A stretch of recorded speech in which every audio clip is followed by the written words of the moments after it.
하나님의 말씀은 로마서 8장 28절부터 26절부터 27절까지입니다. 펴시고 성경을 높이 드시고 성경 서론문 낭독하시겠습니다. 이제 우리가 하나님의 말씀을 받을 때에 사람의 말로 받지 아니하고 하나님의 말씀으로 받습니다. 이 말씀이 또한 너희 믿는 자 가운데서 역사하느니라. 아멘. 한 목소리로 다 같이 읽겠습니다. 이와 같이 성령도 우리의 약함을 도우시나니 우리는 마땅히 기도할 바를 알지 못하나 오직 성령이 말할 수 없는 탄식으로 우리를 위하여 친히 간구하시느니라. 마음을 살피시는 이가 성령의 생각을 아시나니 이는 성령이 하나님의 뜻대로 성도를 위하여 간구하심이라. 이 시간 잠깐 기도하시겠습니다. 살아계신 하나님 아버지, 생명 호흡을 주관하시고 건강을 주셔서 하나님 앞에 감격적인 예배를 드리게 하심을 감사드립니다. 하나님이여, 마음이 무너지고 몸이 병들어서 연약함 가운데 예배 드리지 못하는 많은 종들이 있음에도 불구하고 이 좋은 계절에 주님 앞에 신령과 친정으로 예배 드리게 하심을 감사드립니다. 하나님 아버지여, 이 시간도 성령이 친히 함께 하셔서 저희들 하여금 하나님의 선하시고 기뻐하시고 원자한 뜻이 무엇인지를 이 시간 깨닫게 하여 주시옵소서. 주님 앞에 나올 때는 답답하고 낙심한 마음으로 나왔지만 이 예배를 끝나고 돌아갈 때는 세상이 할 수 없는 평강과 기쁨이 우리 마음 가운데 흘러넘치게 하여 주시옵소서. 하나님 아버지, 이 시간도 헌금을 드렸사오매 헌금이 쓰이는 곳곳마다 하나님 나라가 힘있게 증거되게 하여 주시옵소서. 감사드리며 우리 주 예수 그리스도의 이름으로 기도드리옵나이다. 아멘. 탄식하며 기도하는 성령이라는 제목으로 은혜를 나누고자 합니다. 이 시간도 하나님께서 저와 여러분에게 예비하신 풍성한 은혜 주실 줄 믿습니다. 서강대 장영희 영문학과 교수가 계셨습니다. 그가 쓴 책이 살아온 기적, 또 살아갈 기적이라는 책인데요, 많은 사람들에게 큰 감동을 준 바 있습니다. 이 장 교수님은 선천성 소아마비로 태어나서 두 다리를 쓰지 못하고 또 오른팔이 마비가 되었습니다. 그래서 초등학교 3학년 때까지 엄마 등에 업혀서 학교에 등교하였습니다. 그리고 2시간마다 엄마가 와서 화장실을 함께 가게 하였습니다. 이 장 교수가 3학년 때, 초등학교 3학년 때 쓴 일기장이 지금 중학교 교과서에서 실려 있고요, 또 많은 사람들에게 감동을 주고 기억을 하고 있습니다.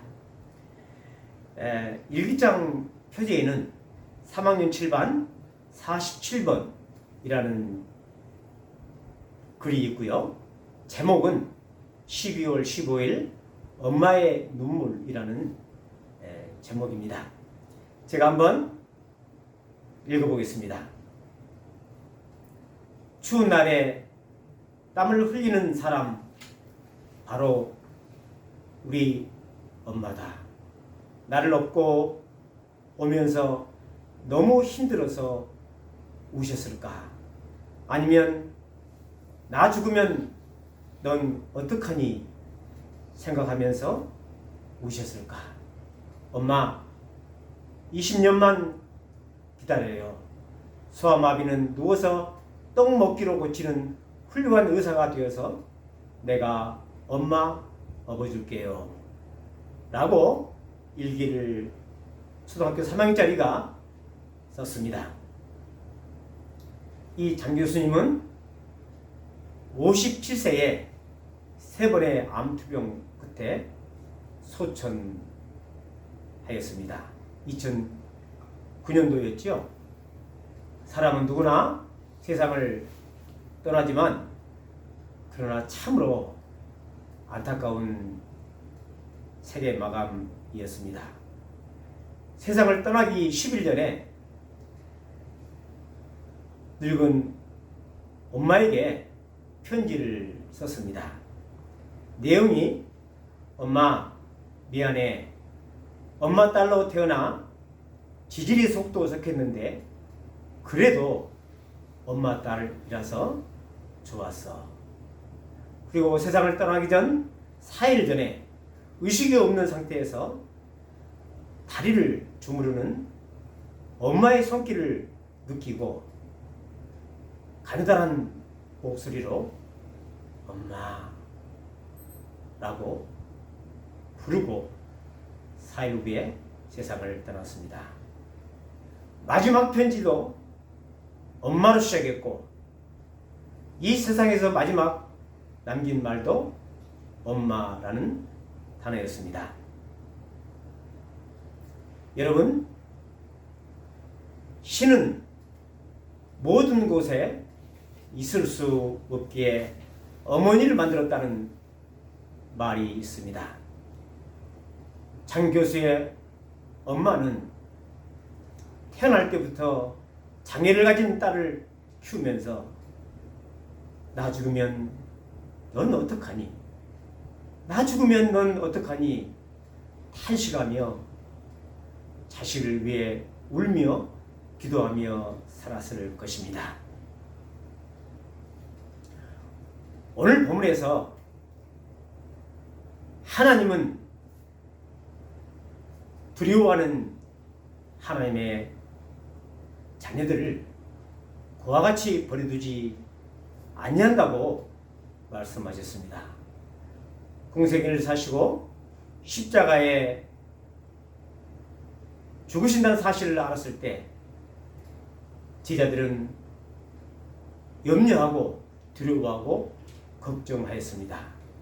그럴 때 예수님께서 요한복음 14장 18절에 내가 너희를 고아와 같이 버려두지 아니하고 너희에게로 속히 오리라. 내가 너희를 고아와 같이 버려두지 아니하겠노라 약속하셨습니다.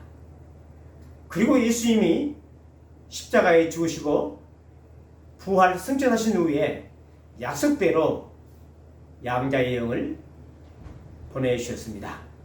로마서 8장 14절에 너희는 다시 무서워하는 종의 영을 받지 아니하고 양자의 영 성령을 받았으므로 우리가 아빠 아버지로 부르짖느니라 이렇게 말씀하고 있습니다.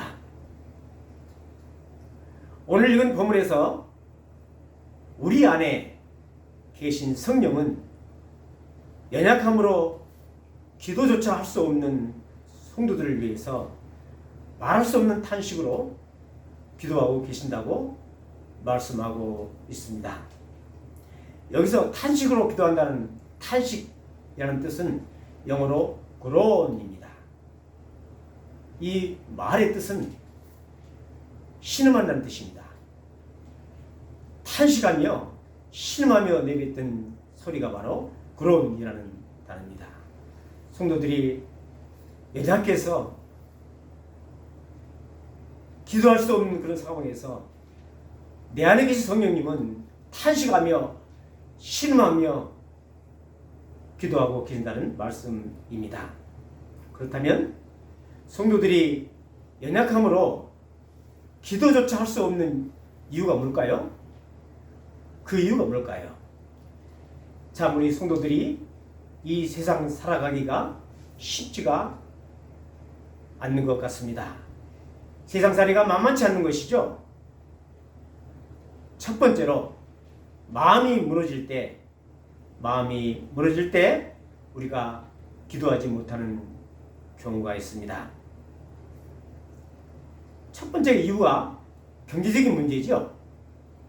대부분 경제적인 문제 때문에 갑자기 사업에 부도가 난달지 또는 주식에 코인에 실패했다가 수억을 순식간에 날려보내고 또 부동산에 잘못 투자했다가 모든 돈을 날려버리는 그러한 기가 막힌 상황 속에서 마음이 무너지는 경우를 종종 보게 됩니다.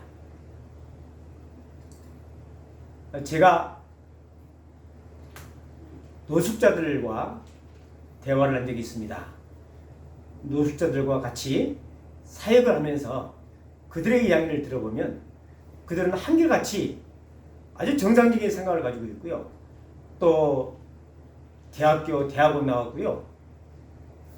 어쩌면 나보다 더 많은 경제적 상식과 또 이해를 가지고 있는 것을 알게 되었습니다. 너무나도 평범한 그러한 사람들이었습니다. 그런데 갑자기 사업을 하다가 사장님, 회장님이 되었다가 갑자기 부도 나가지고 가정이 해체되고 또 신용불량자가 되어서 노숙자 신세가 되었습니다. 또 가게를 하다가 또는 해고를 당하고 가정이 해체되고 길거리로 노숙자 생활을 하는 경우였습니다. 그들은 우리는 노숙자들을 오해할 수가 있죠. 왜 노숙자로 있느냐? 가서 일을 해야지. 그렇지만 그들 이야기를 들어보니까 그들은 일을 할 수가 없는 상황입니다. 왜냐하면 갑자기 노숙자로 거리에 나왔고 또 신용불량자가 되었고 그래서 절도를 하고 폭행을 하다가 대부분 노숙자들이 전과 10범 이상 되었습니다. 그들을 아무도 사회에서 받아주지 않는 것입니다. 경제적인 문제로 갑자기 어려움을 당할 때 마음이 무너져서 하나님 앞에 기도조차 할 수 없는 경우가 있는 것이죠. 두 번째로 인간적인 문제지요. 인간관계 문제. 사랑하는 사람이, 사랑하는 아내가, 사랑하는 남편이, 또 가장 사랑하는 내 자식이 갑자기 죽게 됐을 때, 세상을 떠나게 됐을 때 마음이 무너지게 되는 것이죠. 때로는 친구들이, 가장 친한 친구들이 나를 배신했을 때 마음이 무너지기도 합니다. 또한 몸이 무너진 경우가 있죠. 내 몸이 갑자기 병이 들고 약해져서 말씀을 보지 못하고 기도하지 못하는 그런 상황일 때 정말 안타까운 현실 가운데 처할 때도 있는 것이죠. 하나님께서는 잠언 4장 23절에 모든 지킬 만한 것 중에 더욱 내 마음을 지키라. 내 마음을 지켜라. 생명의 근원이 예선함이라. 우리가 마음이 무너지면 때로는 생명도 무너지는 경우가 있습니다. 결국 비참하게 자살하는 경우도 발생하게 되는 것이죠. 유대인들이 나치 독일의 아우슈비츠 수용소에서 약 350만 명이 학살을 당했습니다. 그 죽음의 그 수용소에서 살아남은 정신과 의사가 있는데요. 빅터 프랭클린입니다. 그는 죽음의 수용소라는 책을 써냈고요. 거기서 자기가 겪었던 모든 일들을 세세하게 기록하고 있습니다. 거기 수용소에 들어간 사람들은 초기에는 모두가 다 자살을 생각한다고 합니다.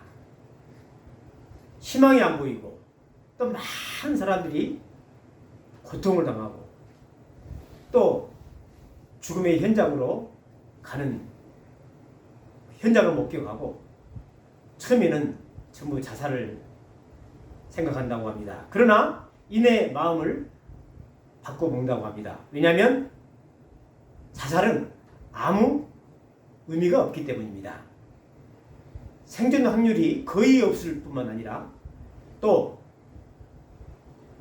나도 곧 죽음의 게스실로 간다는 사실을 알고 있기에 그들은 자살이 의미가 없다는 것을 알게 된다고 합니다. 그리고 심지어 죽음의 두려움도 사라진다고 합니다. 그런데 생존한 사람들은, 오래 사는 사람들은, 버티는 사람들은 어떤 사람이냐? 거기서는요, 노동력이 상실되고 힘이 없으면 바로 가스실로 보내준다고 합니다. 그러나 생존한 사람은 어떤 악한 상황에서도 삶의 의미를 찾는 사람, 이런 사람들은 오래 생존했다고 합니다. 근데 체력이 뛰어나고 민첩한 사람들이 생존한 것이 아니라 체력이 약하고 둔해도 삶의 의미를 가지고 있는 사람들은 오래 생존했다고 합니다. 붉은 노을을 보면서 감동한 사람, 자기가 먹을 것은 없어도 병들어 죽어가는 병자들에게 먹을 것을 내어주는 사람들은 오래 생존했다고 합니다. 이 빅터 프랭클린 교수도 아무리 힘들어도 매일 아침에 일어나면 유리조각으로 자기 수염을 깎으면서 삶의 의미를 다지곤 했다고 합니다. 여러분, 마음과 몸이 무너지면 하나님 앞에 기도할 수 있는 힘조차 없어지게 되는 것입니다. 우리가 연약해서 하나님 앞에 기도할 수 없을 때 성령은 말할 수 없는 탄식으로 기도하고 계십니다. 여러분이요, 인간의 절대적인 고통 앞에서 누구도 그 고통을 도와주지 못합니다.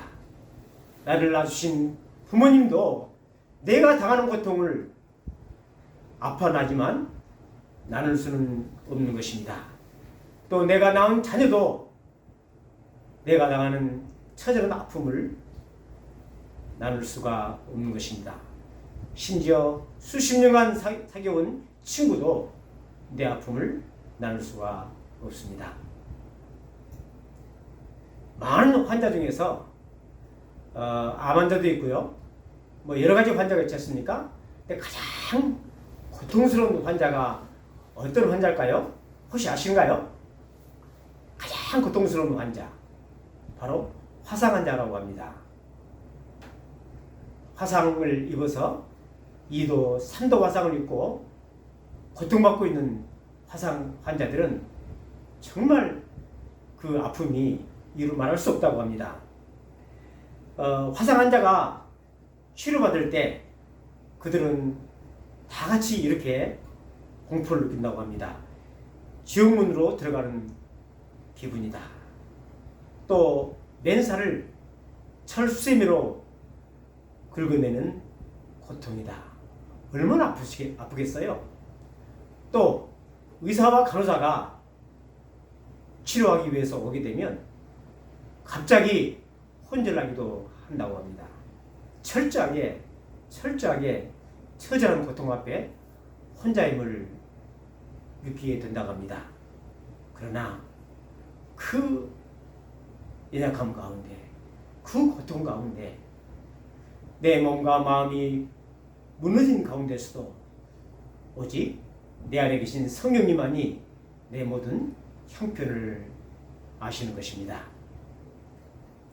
내 마음이 무너지고 내 몸도 무너져 하나님 앞에 기도할 수 없지만 성령님만은 내 형편을 아시기에 탄식하고 신음하며 나를 위해 중보기도 하고 계십니다. 오늘 본 말씀에 다음과 같이 말씀하십니다. 이와 같이 성령도 우리의 연약함을 도우시나니 우리는 마땅히 기도할 바를 알지 못하나 오직 성령이 말할 수 없는 탄식으로 우리를 위하여 친히 간구하시느니라. 간구하시느니라. 이 말씀은요, 영어 성경에 intercede, 즉 중보기도 한다는 뜻입니다. 성령님께서는 탄식함으로 내 안에서 중보기도 한다는 말씀입니다. 그러면 성령님은 누구한테 중보기도 할까요? 바로 하나님께 중보기도 하는 것이죠. 하나님은 나를 이 땅에, 이 시대의 이 땅에 보내시고 십자가 보혈로 구속해 주시며 또 내 안에 성령님을 보내주셨습니다. 하나님은 내 마음의 모든 것을 살피십니다. 다른 사람들은 아무도 내 마음을 살피고 이해하지 못하지만 그러나 하나님은 내 마음을 살피고 아시기에 내 안에 계신 성령님의 중보 기도를 들어주시는 것입니다. 로마서 8장 27절에 다음과 같이 말씀하십니다. 마음을 살피시는 이가, 즉 하나님이시죠? 하나님이 성령의 생각을 아시나니 이는 성령이 하나님의 뜻대로 성도를 위하여 간구하심이라 말씀하고 있습니다. 사실 저와 여러분들은 삼중 중보기도를 받고 있습니다. 삼중 중보기도. 첫 번째 누굽니까?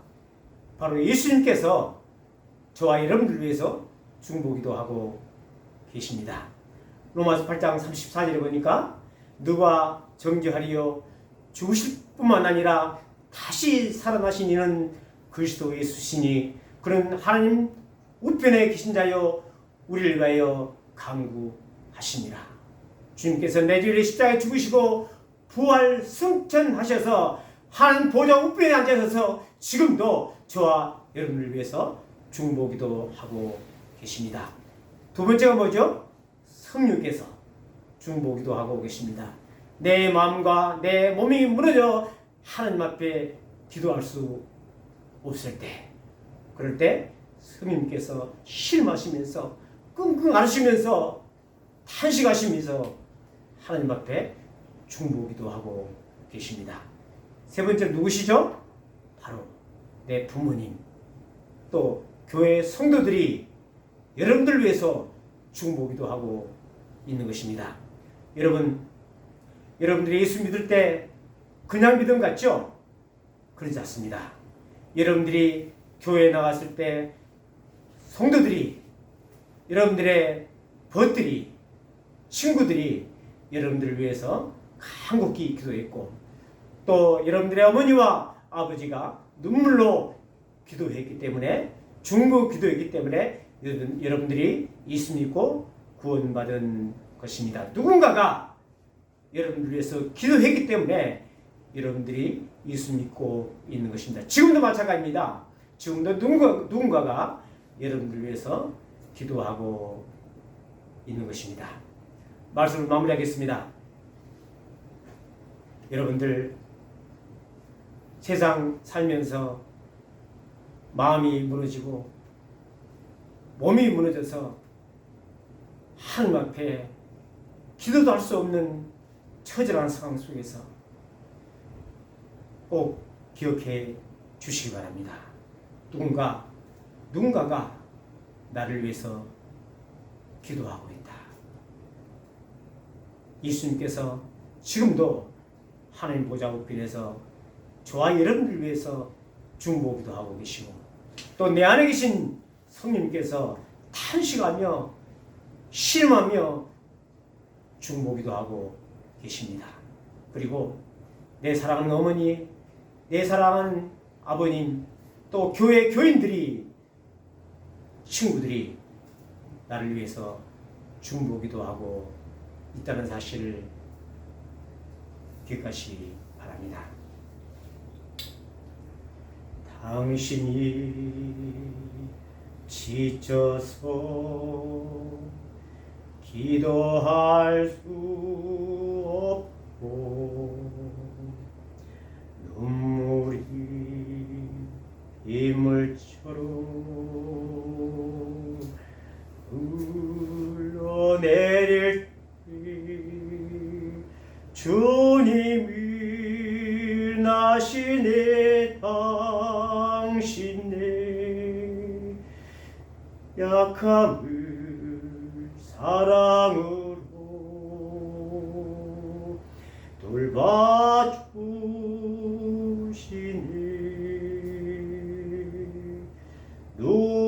누군가 널 위하여 누군가 기도하네.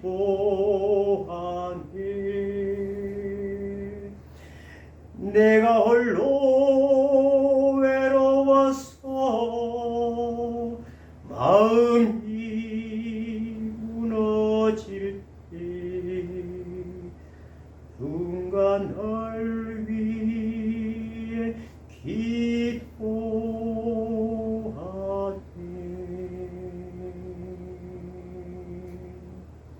기도하시겠습니다. 하나님 아버지, 세상에 많은 어려움을 통해서 때로는 지쳐서 신앙 슬럼프에 빠져서 때로는 많은 고난과 고통 가운데 마음이 무너져서 주님 앞에 기도할 수 없을 때도 예수님께서는 하나님 보좌 우편에 앉으셔서 나를 위해서 힘을 내라 중보기도 하시고 내 안에 성령님께서 말할 수 없는 탄식으로 중보기도 하고 계심을 믿습니다. 내 사랑하는 어머님, 내 사랑하는 아버님, 사랑하는 교인들이, 사랑방 식구들이, 교우 식구들이, 목회자들이, 내 친구들이 나를 위해 중보기도 함을 믿습니다. 하나님이여, 어떠한 힘든 가운데서도 다시 주님 앞에 나가서 힘을 얻고 용기를 얻고 일어서는 저희들이 되게 해 주시옵소서. 감사드리며 우리 주 예수 그리스도의 이름으로 기도드리옵나이다. 아멘.